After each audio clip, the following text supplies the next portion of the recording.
Road runner உலகின் மிக வேகமான மற்றும் மிக புத்திசாலித்தனமான பறவைகளில் ஒன்று. இது வானத்தில் அல்ல, ஆனால் தரையில் ஆதிக்கம் செலுத்துகிறது மற்றும் மணிக்கு சுமார் 40 முதல் 50 கிலோமீட்டர் வேகத்தில் ஓட முடியும். அதே நேரத்தில் ஒரு கணத்தில் திசையையும் மாற்றிக்கொள்ளும். ஏதாவது ஓநாய் அல்லது வேறு வேட்டையாடி அதை துரத்தினால் ரோட் ரன்னர் தனது சாமர்த்தியத்தால் எளிதாக அதை ஏமாற்றிவிடும். வேட்டையாடி பின்னாலேயே தங்கிவிடும். ஆனால் இந்த பறவை வேகமானது மட்டுமல்ல, ஆபத்தானதும் கூட.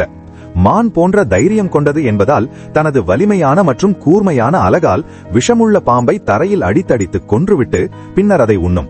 வேகம், அறிவு மற்றும் வலிமையாகிய மூன்றையும் கொண்ட ஒரே பறவை இது.